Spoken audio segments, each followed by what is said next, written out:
Thank you. So Thanks for inviting me. Yeah, okay.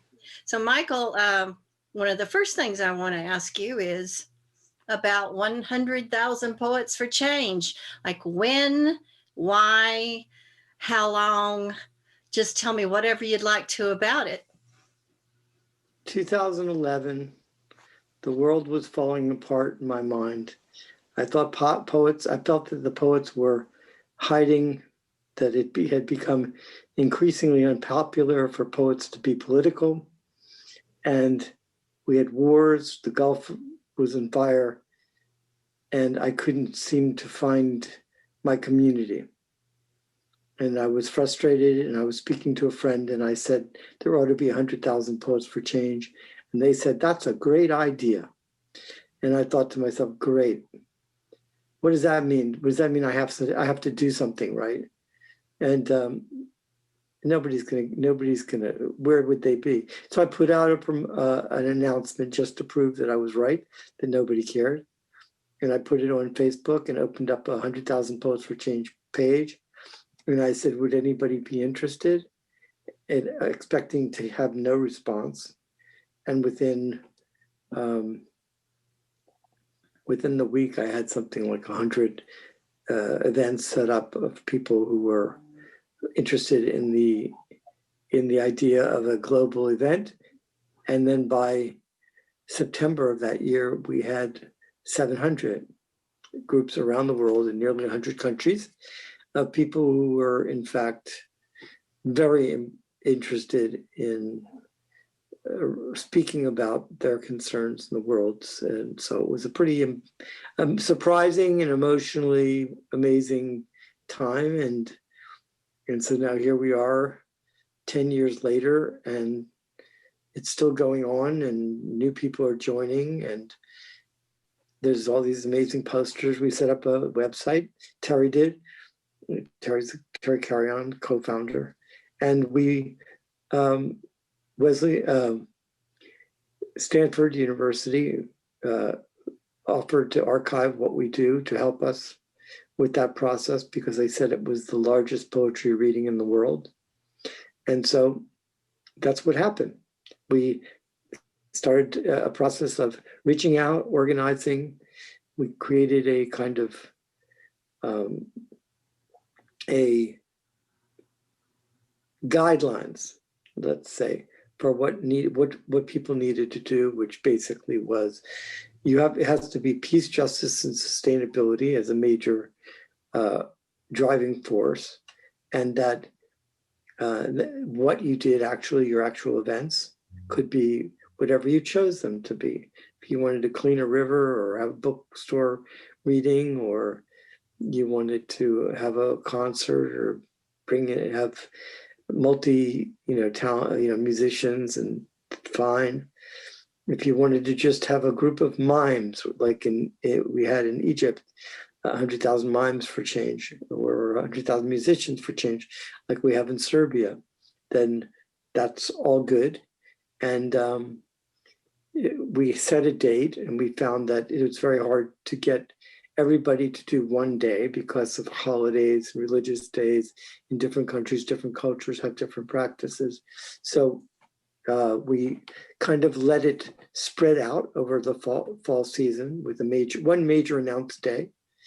And we just start sharing the posters and flyers and announcements, and collect the documentation, and work with the libraries, helping set up. And so there we are. I mean, and surprise. I'm sorry, all because you wanted to prove someone wrong. Nobody would care. I know. I was convinced nobody would care. In fact, when I told Terry that like the first day, I think there was like 20. And I said, yeah, Terry, guess what? This thing happened, and I did this. I put out this announcement, and we had like 20 people. Yeah. And she said, great, Michael. Great. Good. Have fun. Hope you're having fun. I thought you weren't going to be doing this stuff anymore. I said, I don't know. I just happened. I didn't put it out there. And by the way, as the week went on, she was like, what is going on there? I mean, what do you, I said, I don't know. I'm telling you, it's really different. It's different. We, you know, I mean, I've been active in the environment and in police accountability issues for many years, most of my life. And it's always been a struggle finding a community to get behind it. And I mean, it was what I learned as a young poet. I learned that it was part of the deal to be engaged in your community and to care about the environment and police brutality and issues like that and war and things. So to me, it was like natural. So when it seemed to be too quiet, I didn't get it. And when people said to me, well, I don't know how you know, poetry and politics should be kept separate. And I was like, really? I don't even understand how poetry isn't political by its very nature. I mean, I don't even know, you know, the very fact that we're having this discussion or argument is political.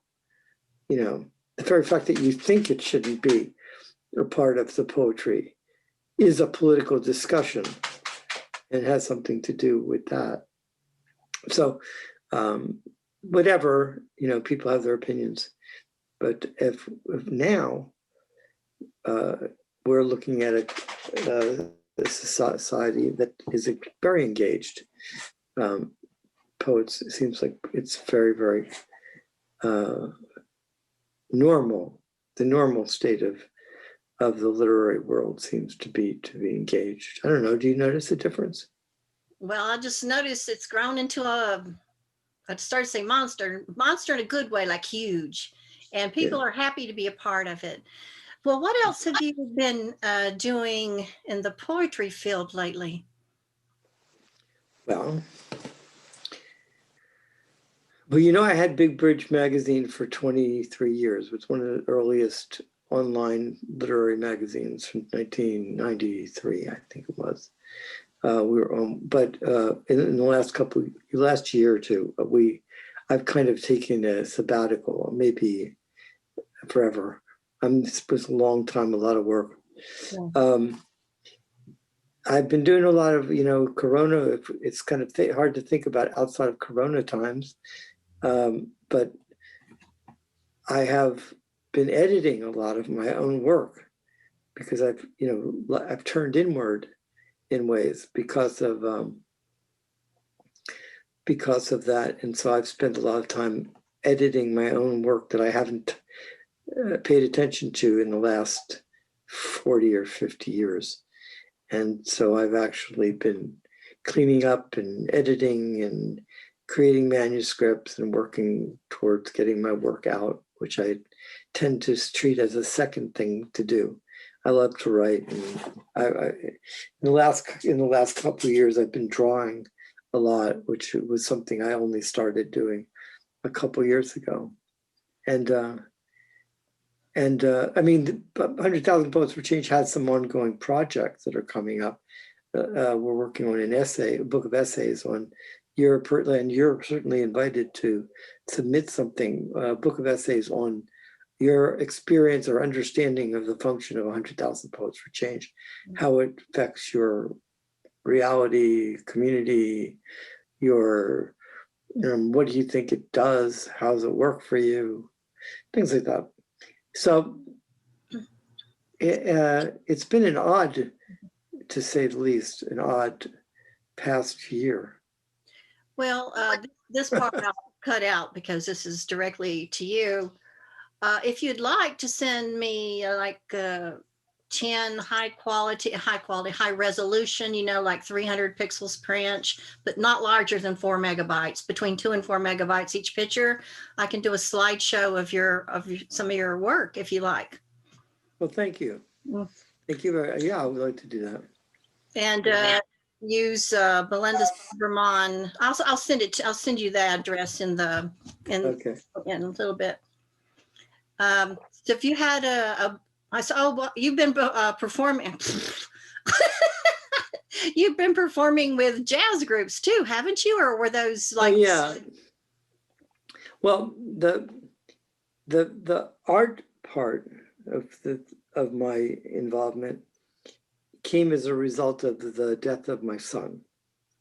2 years ago, my son passed away from a drug overdose.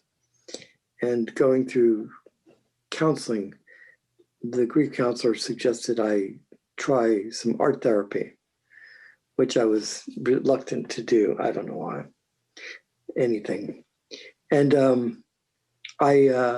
that's actually why I started drawing and found it to be very helpful to me too. You had not been creating art before, visual art? I had a time where back in maybe 7 years ago where I had a friend of mine, Jim Spitzer, who was a painter in Sonoma County where I lived before I moved back out to Florida. I grew up in Florida and I moved here. I lived in California for 40 years and then I moved back here 4 years ago. So, but Jim, I used to go to his house and he used to give me that's great. Was that a cat? I forgot to close the door. That's funny. I love that. I hope you won't cut that. Oh, okay, I'll leave it in.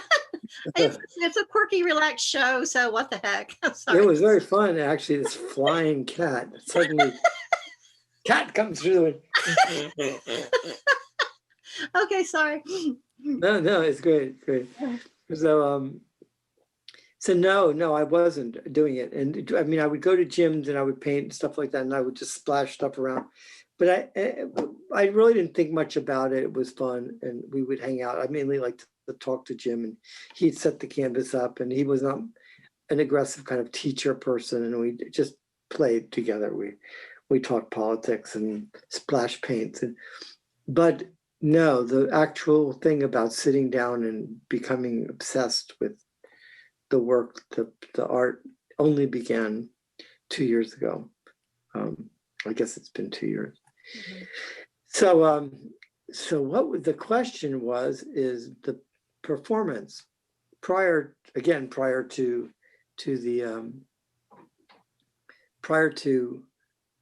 Corona. I have been for a long time working with musicians. I guess one of the big turning points was back maybe 10 years ago was David Meltzer and Terry and I got a grant to travel around the country and perform with musicians. I was always very, very inspired by poets working with musicians and thought there was great potential in that, and it looked like a lot of fun. And so we got this grant. We started traveling around. We went to LA, New Orleans, Albuquerque, Buffalo, Chicago, New York, DC, and performed for 2 months on the road with bands, different ones, no rehearsals, mostly no rehearsals. And it was the most exciting and fun thing. David Meltzer had been doing that from the, early from the 50s, early 50s. He was jazz poet scene. And so it was great to travel with him and learn and see the different ways to do it. And then when I got to Tallahassee, I was like, okay, well, what are you going to do now that you've moved from your home after all these years? And I said, wouldn't it be fun to be able to work with musicians here in town? Something fun to do, something that I'd like to do because I enjoy it. And I had the great fortune of being able to come in contact with all these amazing musicians who are here in Tallahassee, who teach and who have had performed with, great. I mean, the drummer I work with is performed with George Clinton, and the trumpet player is performed with Sun Ra, and all these really classy, grade A. Bob Malone, a friend of mine is a keyboard player for John Fogerty. He came to town. I've known him for some 25 years. And we've been working together doing these shows around of performing. It's anything from jazz to new world music, I guess you'd say, rock and roll. It's very eclectic and mixed, and I love that.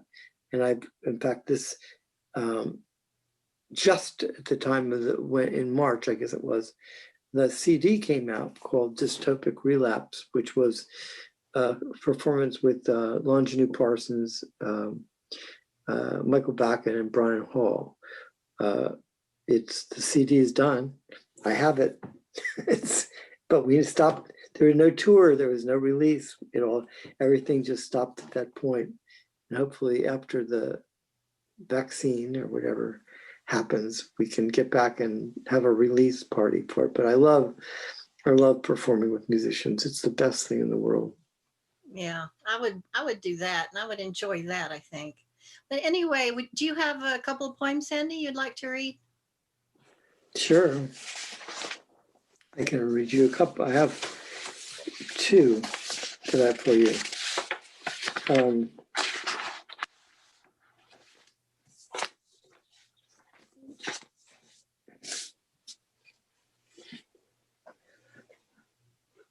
When the news came in and I didn't know what to say, poetry saved me. When I wrote it down, now can I put my dog out? Yeah, okay. He smelled the cat. Come here, go have fun. I was wondering what some of those noises were.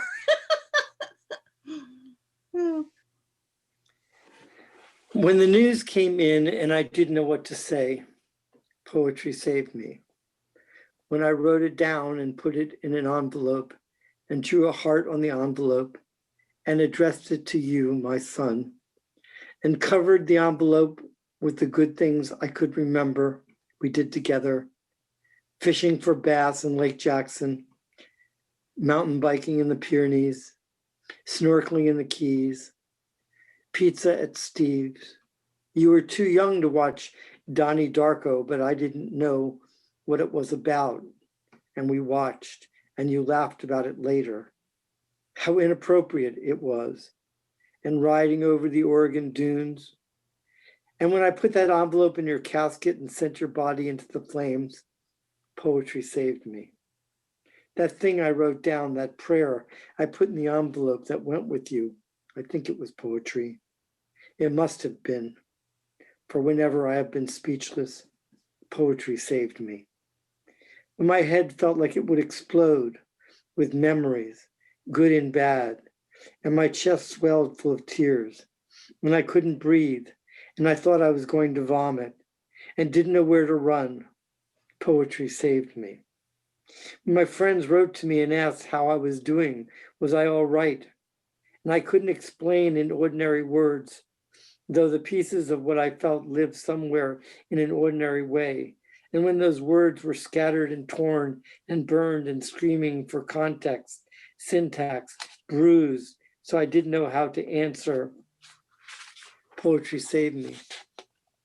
When I learned about your life, about your death, then I knew when you were alive and you were my child. And when I messed this up. What do we do? I don't know, but you got me crying. That's a hard one for you, I'm sure, and it's hard for me. It's beautiful. In ordinary, should I start it over or to read it from? That's up to you. I've got to get a hold of myself. I wasn't expecting that. Oh my goodness. That is so intense and heartfelt and beautiful. When my friends wrote to me and asked how I was doing, was I all right? And I couldn't explain in ordinary words, though the pieces of what I felt lived somewhere in an ordinary way. And when those words were scattered and torn and burned and screaming for context, syntax, bruised, so I didn't know how to answer, poetry saved me. When I learned more about your life after your death, and I knew when you were alive, and you were my child, and I thought I should have known everything about you, or much more about you. And the things I found out made me scream through the house until my vocal cords were hopeless and raw. Poetry saved me. When I found out from your friends, the ones you didn't drive away with your bad manners, your inappropriate and unsociable outbursts, the friends who saw your larceny as good fun, as nothing malicious, the ones who told me you never meant to hurt anyone, even though you did, that because you didn't know what you were doing, because your heart was gold, that the mess you left behind was okay. When I heard that, poetry saved me. When I realized it would do no good to judge you, that you suffered for years and we could not save you, poetry saved me. You were isolated and poetry saved me. You were confused and poetry saved me. When I felt guilt and shame, poetry saved me. When you called me on Father's Day for the first time without prodding from your mother, it was 9 a.m. here and 6 a.m. there, which meant you hadn't been to sleep, and I knew it might be because you were loaded up on methadone. And you said, see, I can call you on Father's Day without Mom telling me what to do. And I thanked you and didn't ask if you were high. And I told you how happy I was you called and how good it made me feel and how much I loved you. Maybe that was poetry. We spoke for a little while about stocks and bonds, about reading the newspaper and going back to school, and then exchanged telephone hugs and kisses and said goodbye. We never spoke again after that. And now when I need to talk to you and I'm reaching out for a body gone to the molten stars, I wonder how I can cope. I'm not sure I do, but I know that once upon a time, before my heart broke for good, poetry saved me.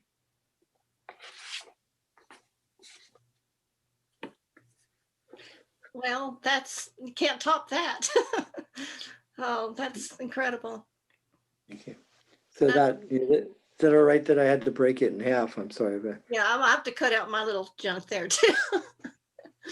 Oh, well, thank you so much, Michael. so, I mean, that's one, that's enough. Yeah, I already have like 20 minutes. I've got to cut down to 10-ish, Yeah, that's fine. That's fine. Okay. Well, thank you for sharing your poetry and telling us a little bit about your life. And thank you for asking. All righty. For having me, and it's really good to see you. I've known about you for a long time, and always admired your work. Oh, thank you so much, and likewise. All righty. You. Bye-bye. Take care. Bye-bye.